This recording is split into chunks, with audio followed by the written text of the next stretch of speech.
hello yéen ñii suñu mbokk internet Banlieue Production maa ngi leen di nuyu yéen ñii doog a dabe tamit maa ngi leen di nuyu di leen ñaan saa ngeen seetaanate suñu vidéo ba pare ngeen bës abonné te bu leen fàtte mukk cloche bi di suuf ndax moo leen di permettre vidéo buñ dugal ngeen dëkk cee jot ba bye.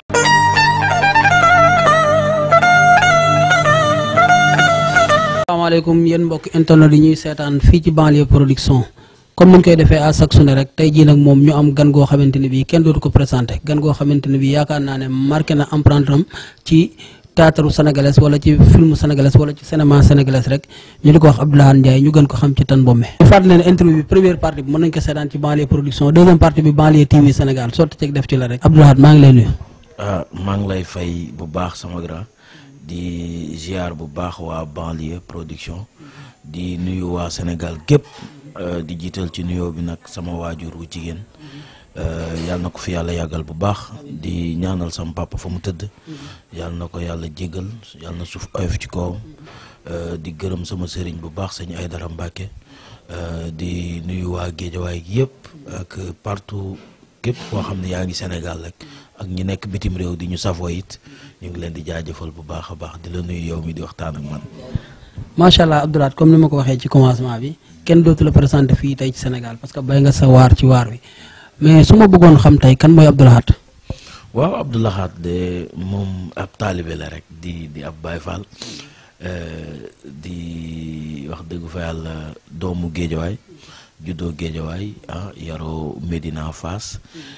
ñëw màggee Géejawaay encore di koo xamante ni day yëngu ci wàllu théâtre di un comédien en même temps di acteur aussi di technicien tamit parce que mu ngi yëngu ci wàllu mise en scène wàllu réalisation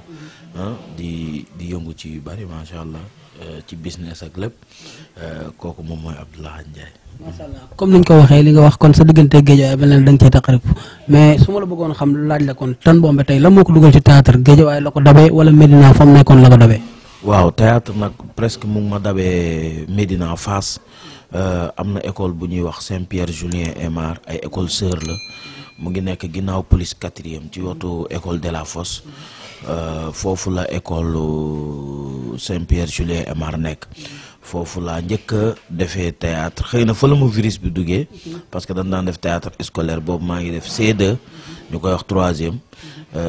am benn professeur madame Ndong ndeysaan moom mu ngi fa di jàngale ba léegi daaw dem naa fa seen benn fête mardi gras ñu invité ma dem jouer fa fekk fa professeur yi ma daan jàngal yëpp ndeysaan foofu laa njëkk a defee théâtre jour mardi gras la ñu dajale élèves yi def ak ñoom benn pièce de théâtre ma nekkoon ci père de famille joué ko waaw foofu la ma duggee après nag ma vacances yi Mbàkke vacances yi Diourbel aussi année bi topp ma dem Diourbel di jouer ay compétition nawetaan parce que compétition nawetaan yi xam na ni day am théâtre ma ne ci di jouer ba tey loolu topp ma daal ba ma ñëw Géejawaay ba xamante kamu muy lees ay ñoom Leyti Fall ñoom Tafa Ngom Caba Thiès daan ànd ak ñoom ci ak alhamdu si yàlla na ko yàlla yërëm waaw loolu daal moo ma dugal ci théâtre daal. mu mel ne kon jaar nga Géejawaay jaar nga Médina jaar nga Mbàkke mais comme ñun si banlieue bi lañ nekk foofu laay jiitale laaj bi lan moo tax def aar ci banlieue bi metti waaw xam nga banlieue bi moom li tax mu metti mooy kàmb la banlieue moom même bu dul aar maanaam pour nga exercer fi ci dara lu xaw a metti la il faut nga nekk nit koo xamante ni da ngay am ambition bi ba pare am amour bi aussi téye ko gëm ko parce que ñun ñëpp danoo am problème boobu ñun muy ñi fi nekk di def journalisme ñi fi nekk def animation ak ñi théâtre ñëpp musiciens yi même chose mais léegi gis na ni mu ngi changé parce que actuellement ñi nga xamante ni ñu ngi fi nekk di def théâtre ñu ngi persévérer ñu ngi def ay affaire gars yi di ko gis xam nga waykat yi ku ci mel ni Sidi Diop Thiat Seck ñu ngi persévérer ñu ngi ñëw xam nga làmb ji dem même chose xam nga metti woon na loolu nag bu njëkk ba la woon mais léegi nag wax dëgg yàlla gis nañ ni mu ngi am ay talent yuy ñëw si côté théâtre ak lépp macha allah fan yi rek gis nañ sama wujju tubaab muy Père Mbaye bi ko joué ak Fatma waaw ñoom ñëpp maa am relation bi ñu am loolu la yàgg na booba kenn xamaguñu kon suñu demee ba nga xamante ni ñu ngi xam ñii di xam ñii mooy loolu quoi macha allah comme ni nga ko waxee Père Mbaye ak Fatma ñoom tamit ñu leen di nuyu foofu la ñuy débuté parce que ci banlieue bi gis nañ ne par exemple Père Mbaye Tan Bombe ñi ngi gën a fësal ci théâtre boobu ñu doon waxee Père Mbaye ñu ko doon waxee Kebs loolu naka la dikkee woon ak nan ngeen defoon ba tourné ko. waaw c'est que avant Kebs amoon na bu ñu njëkk a def bu tudd cliché photo te ma jóge woon ci dëkk ba boobu laa njëkk a tuddee Tan Bombe man mais boobu Père Mbaye mu ngi tuddoon Njaay Neex di toppandoo saa neex léegi nag jamono jooju Père Mbaye suñu relation man ak moom maa ngi ko xam en 2006 tombeek mu imité saa neex bi muy imité saa neex tombeek si mu organiser benn spectacle koñam boobu maa ngi yor benn troupe man ak Maguette Thiam bu tudd Sedd Ker nag ñu ñëw di jouer foofu mu invité woon ñu ñëw jouer bi ñu jouer pare après ñu teg ci ay quelques jours Père Mbaye ñëw sama kër seet si ma ne ma dafa bëgg ma ñëw këram ñu former fa troupe affaire yooyu yàlla dogal ma ñëw këram ñu former fa troupe ma yor troupe bi ay quelque temps léegi nag mu am suñu benn xarit sama benn xarit bu tudd Ibrahima Niang moom moo defoon ëllëg moo joué woon théâtre ëllëg ak Sagane Sey ak ñoom Dior Seck léegi nag bi mu defee loolu léegi nag ma am troupe bi mënuñoo avancer tuuti parce que boobu amuñu woon ay moyens pour tourner dara ci lan dem seeti Ibrahima Niang moom it ma koy nuyuwaale de passage muy grand bu baax wax dëgg fa yàlla ma dem seeti ko këram mu ñëw rejoindre ñu kër Gora Keba ba tey moom moo produire cliché moo produire déception wax dëgg fa yàlla mooy Kebs bi wax dëgg fa yàlla ñu def fa tamit suñu rôle artiste parce que avant loolu dañ daan dem di jouer ji ci ay village di jouer ay spectacle fu nekk booba théâtre bi mu ngi suñu deret ñun gëm nañ ni xam nga buñ ñu poussé dinaan am dara moo tax Ibrahima Niang bi mu ñëwee bind ay filmam proposé ñu ko vraiment biñ ci duggee tamit xam nga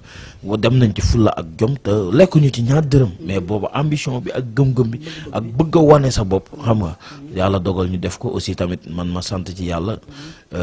parce que Tan Bombe maa ngi ko njëkk a tuddee ci cliché biñ ñëwee ci Kebs tamit ma nekk ci Papay Keba muy deux personnages yoo xam ne c'est diamétralement opposé ñu gis Keba tamit mu nekk fële Njaay Neex ñëw doon fii Kebs muy waaw ñu xam ne nag ñii gars yi nag nan leen bàyyi xel quoi parce que am nañ talent. léegi nag loolu nga def ci banlieue bi poussé la ñu jékki-jékki gis Tan Bombe Walfadjri ci koor gi loolu nan la dëkkee. waaw Tan Bombe Walfadjri ci koor gi moom it mu nekk lu spécial parce que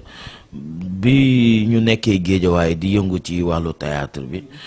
man ak ñoom Kebs temps yooyu man ak ñoom Kebs ak ñoom Ibrahima Niang bi ma doon wax sànq ñoo doon nekk chaque jour di liggéey mais man dama jékki-jékki ba si yàgg benn moment ma ni leen fi ñukk xam nga daanaa ñëw répétition nag mais dama daan dem Douta Seck dama daan sàcc di dem Douta Seck di dem Blaise Senghor di defi ay formation foofu di liggéey ak waa Arcos de Dakar parce que boobu benn Arcos moo am au niveau de Dakar muy Arcos de Dakar boobu Pikine amagul Guédiawaye amul Rufisque amul presque ñu fa daan nekk ay plus de 600 personnes yàlla dogal bi ñu nekkee Arcos de Dakar nag foofu la sama talent njëkk génnee macha allah parce que ku nit nag boo gërëmul nit doo gërëm yàlla te wax dëgg fa yàlla Arcos Dakar daanaka fa la sama talent njëkk génnee carrément yow ñoo ma yóbbu Sorano ma joué journée mondiale du théâtre ñoo ma yóbbu Kër Birago ma maison des écrivains ma joué fa xam nga autorités yi commencé maa xam ñoo ma yóbbu Walfadjri du ma ko fàtte jouru Taaja Boon la émission Taaja Boon bi Sa Ndiogou ak Thiamas doon def léegi ñoom Sa Ndiogou soxla ay comédiens jeunes talents yi pour ñu ñëw foofu def spectacle bi ñu demee yàlla dogal li ñu tënkoon sax pour jouer ko ci spectacle bi bi ñu ko jouer pare après Sa Ndiogou dafa proposé ne kan moo bëgg a yéeg def dara ma ne ko man damay yéeg def dara mën naa def one man show quoi xam man dama yàgg am fit nag ma jël micro bi def one man show tàgge fa ceeb bi ma tàggee ceeb yàlla dogal Sid Lamine seetaan ko yàlla na ko yàlla yërëm xare ko àjjana waaw bi mu toogee këram seetaan Taaja Boon bi gis ma tàgge ceeb dafa woo Sa Ndiogou direct ne ko mais kii am na talent affaire yooyu Sa Ndiogou ne ko waaw mu ne wol leen ma ko réunion léegi jamono yooyu lan invité woon mère Rama Thiam ataaya léegi nag mu ne nan ko woo mook Rama Thiam ñu am lu leen boole ñu joué ko booba tuuni sax bokk ci woon ndeysaan bi ñu woowee ak docteur tam daan lépp te njool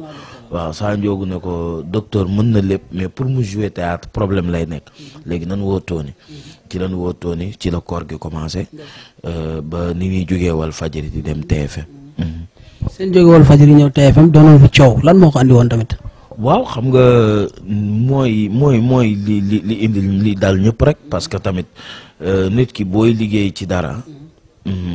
au fur et à mesure ngay dem promo bi di gën a yokk nit ñi di gis ni yow yaa ngi am promotion bu baax a baax ci li ngay def mu ngi dox carrément yaa ngi liggéey nit ñi ñu ngi gis talent bi day toll benn moment nag nit ki dafay taxaw seetlu jéem a yokk tuuti nag ci côté même bu dul koom-koom sax mais ci ñi la yaakaar parce que tamit ñun artiste suñu dund dafa metti da ngay nekk ci waxuma la ci koñ mais kër gi nga dëkk rek dañuy foog ni jeexaloo dara dañuy foog ni sa lépp mat na te fekk ni xamuñ ni métier la comme tous les métiers parce que tamit tey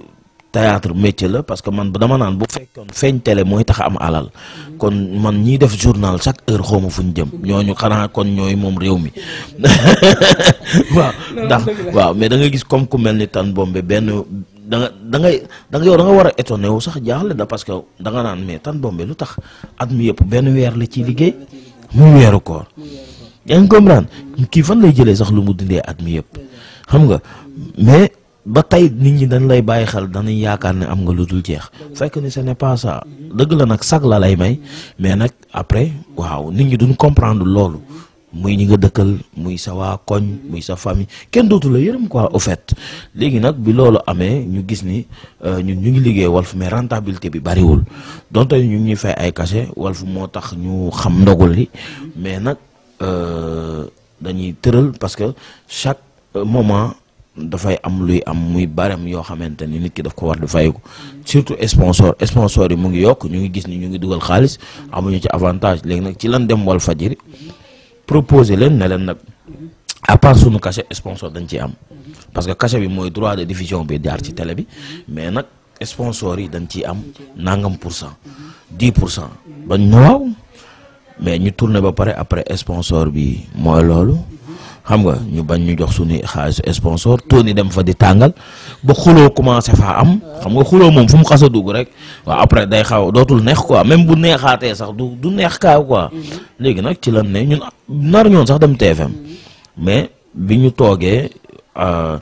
ñu xam TFM ñoom ñu jot école ñun maanaam du ñu tourné quoi du ñu tourné Walf léegi nag ci la ma njàkkandur du TFM sax mais SSP la muy société sénégalaise de production Ndiaga Ndour moo ko moom moo ñu produire après mu yóbbu ko TFM jàllale ko fa loolu moo ñu yóbbu TFM quoi.